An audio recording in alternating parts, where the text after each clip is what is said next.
Halo guys. Ini ngevlog sendirian lagi. Malu hari ini mau ngapain. Hari ini hari Minggu. Jadi aku udah kerja selama 6 hari. Dan hari ini hari Minggu. Saatnya masak. Jadi ini udah jam berapa nih? Jam 12 lewat. Baru bangun. Bukan baru bangun sih, udah bangun dari tadi. Cuman nonton stand up comedy, nonton film anime. Sekarang masak karena kenapa? Kami anak-anak merantau di sini, khususnya WHV ya. Tapi aku udah student sekarang. Punya kebiasaan kalau misalnya masak itu seminggu sekali. Jadi masaknya itu menu yang besar buat seminggu. Jadi selama seminggu itu nggak usah capek-capek lagi untuk bikin bekal, untuk makan malam, untuk apapun. Tinggal makan aja dari masakan yang di hari Minggu dibikin yang besar. Nah, jadi sebelum aku masak, aku kasih lihat dulu kondisi dan situasi dapurku seperti apa. Aduh, aku bingung sih mau ngomong apa nih sebenarnya. Tapi kita coba aja ya. Jadi aku kasih room tour dulu bentar. Jadi di sini mulai dari utensil, sini beberapa utensil. Ini meja buat potong-potong segala macam, tempat sink, tempat cuci, ada microwave. Nah, ini kompornya di sini kebanyakan pakai kompor listrik. Nah, pakai ginian. Ada empat tempat, tapi biasa cuma pakai duanya aja, yang ini sama yang ini. Habis itu ini kitchen setnya. Habis itu ini adalah apa namanya, storage room. Jadi kami sini kan tinggalnya bertiga. Jadi ini deh, aku besarin dulu bentar gimana caranya. Ginian. Jadi kami kan tinggalnya bertiga. Jadi ini tuh share bertiga. Tiap laci itu ada milik kami masing-masing. Habis itu ini kulkasnya juga sama, share juga bertiga. Kayak begini. Nah, mau lihat kulkasku? Nah, ini isinya. Kebetulan aku yang di sini yang paling atas. Di sini ada kimchi, ada brokoli, telur, ada timun, ada tempat nasi. Nah, kayak gini. Ini punya teman-temanku yang lain. Habis itu ini adalah freezernya. Ini freezer paling penuh sih. Nih, ginian. By the way, tempatku itu enak. Jadi di sini tuh bisa lihat pemandangan keluar kayak gini. Nah, cakep banget ya. Cakep banget emang. Tinggal rumah ini emang cakep banget di sini. Nah, habis tuh kita lihat juga di sini. Juga ini ada rumah tetangga. Nah, bagus banget kan? Jadi kayak aku paling suka tuh tempat cuci ini, tempat cuci piringnya. Jadi sambil cuci piring ini. Sambil nyuci piring. Nah, bagusnya itu tempat cuci piring itu bisa lihat keluar kan, jadi kayak pencahayaannya juga bagus, kayak stress release sih, maksudnya kayak sambil cuci piring sambil lihat keluar, sambil masak juga sambil lihat keluar gitu loh. Nah, tanpa memperpanjang lagi, yuk kita mari masak. Kali aja kau masak kari ayam Pontianak. Nah, banyak apa aja, tentunya ada ayam. Jadi ini aku kan kerja di pabrik ayam nih. Jadi aku kemarin beli ayam di pabrik di tempat aku kerja. Itu jualnya nggak bisa per biji kayak gini. Ini per biji ini sekitar 1,6 kilo sepertinya. Aku nggak tahu juga.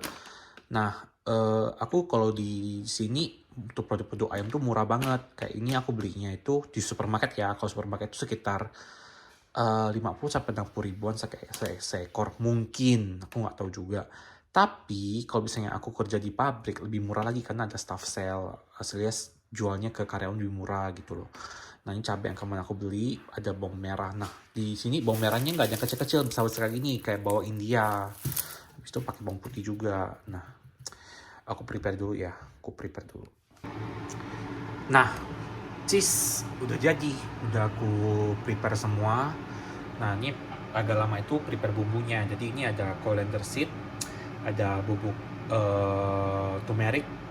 Bahasa Indonesia apa? Aku lupa bahasa Indonesia. Habis itu ada daun salam. Habis itu ini bumbu halusnya itu ada bawang merah, bawang putih, sama cabai. Nah itu aja sih, bikin simpel-simpel aja. Habis itu ada ayam potong, aku potong tadi dengan 1 ekor. Ada kentang, sama ini ada brokoli buat ada biar ada veggie-nya aja di dalam karinya. Habis itu pakai santan deh, gitu. So, ayo kita mulai masak. Jadi pertama-tama cara nyalain itu adalah tinggal putar aja sih. Ini kalau bisa dilihat ini yang paling panas, ini yang paling nggak panas. Jadi putar aja, kesedang aja lah kayak gitu. Habis itu masukin minyak goreng secukupnya saja. Sudah. Kalau minyak udah panas, ya biasalah masukin bumbu. Agak kayak orang pandai masak, padahal cuma ecek-ecek doang buat makan siang aja. Kok belum panas ya? Belum panas guys. Ya udahlah. Apapun juga akan panas pada akhirnya juga kok. Di bumbu. Jadi inilah kehidupan rantau para pekerja TKI di Australia ataupun para pelajar. Mungkin pelajar juga nggak gini juga kali ya. Mungkin aku nggak tahu yang lain gimana. Tapi kalau akunya gini sama teman-temanku. Jadi kami tiap weekend atau pas libur seminggu sekali masak besar untuk bekal 1 minggu ke depan. Di situ aku juga ada masak telur. Telurnya itu buat sarapan, biasanya pagi-pagi buat 2-3 hari gitu. Wah, wangi sih, oke lah.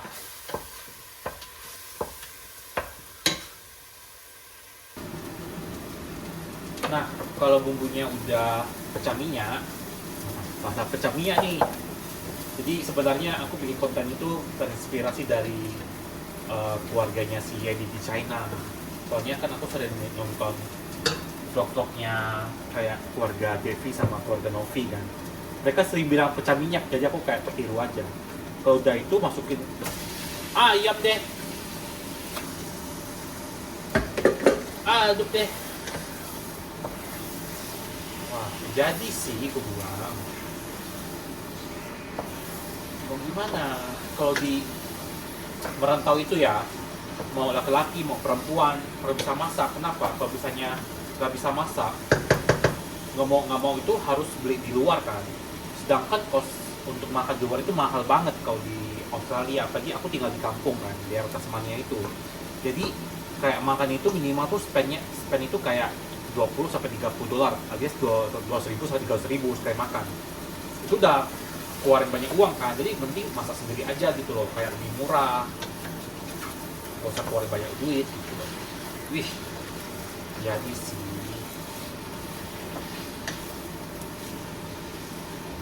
Udah. Nah, ini udah aku kasih air. Kelihatannya sih meyakinkan ya, seperti kari Pontianak, karena belum kasih santan. Jadi kalau udah mendidih kasih kentang sama kasih brokoli, udah deh makan deh, seminggu deh irit. Ini telur buat 2-3 hari ini lumayan nih. Jadi tungguin ya, jadi kita review rasanya. Nah biasanya sambil nunggu masakan jadi, aku sebenarnya sambil cuci piring gitu supaya cepat memakan waktu. Jadi kayak 1,5 jam itu biasanya bisa kayak selesaiin nasi, masakan, habis itu cuci piring, udah cepet. Soalnya supaya kita bisa lakuin hal lain kan. Nah, enaknya itu di sini, itulah tempat cuci piring itu tuh selalu kayak ngadep ke jendela gitu. Jadi kayak cuci piring kan sambil udah tahu nggak ada apa gitu, kata tuh bisa berkelahi kayak ada apa, nggak mungkin lah. Maksudnya di Aussie itu mereka privasi masing-masing sih, apalagi di kampung ya. Jadi nggak terlalu gimana berbau sama tetangga tamunya di sini. Cuma suka aja lihat pemandangan di luar gitu, kayak ada burung, ada apa, bisa ada hujan kan, kayak relaksasi diri sendiri jadinya gitu.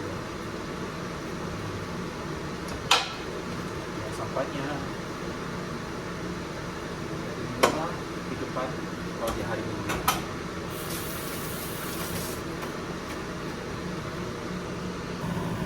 Ya, jadi beginilah. Udah jadi guys. Nih, kari Pontianak. Cuman ini kari yang biasa mama masak. Cuman aku tambahin brokoli karena di Aussie itu kan kalau orang dijual di restoran itu biasa karinya pakai brokoli atau pakai carrot atau pakai sayur-sayuran gitu loh, supaya menambah tekstur crunchy dan juga pelengkap dari satu dish itu. Ada sayuran, ada daging, protein, ada karbo juga dari kentang gitu loh. Jadi biar lengkap aja porsinya gitu pakai brokoli. Nah, gitu aja sih. Nah, dan ini bekalku antara nasi, kentang, brokoli, kari ayam, kuah kari. Dan kali ini bekalku buat besok. Begitulah. Yuk. Jadi cara aku ada coba sedikit buat rasa. Kenapa? Ya mau aku lah. Mau rasa aku yang masak, aku yang rasa dong. Masa tetangga yang masak? Tetangga yang rasa. Nah, dari kentang dulu nih guys. Cheers.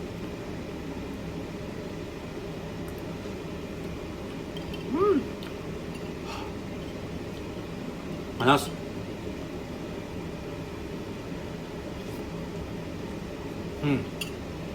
Enak.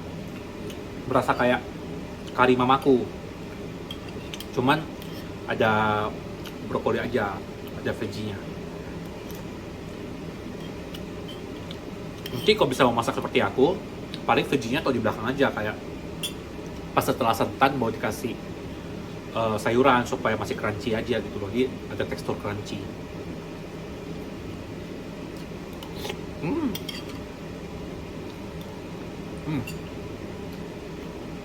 Mantap. Jadi walaupun tinggal di luar negeri, masih bisa merasakan masakan kampung halaman. Ya gitu guys. Jadi begitu kayak guys. Dah. Video sampai sini aja. Terima kasih sudah nonton. Jangan lupa like, subscribe, komen. Kayak orang bener nih. Oke, terima kasih guys. Bye bye.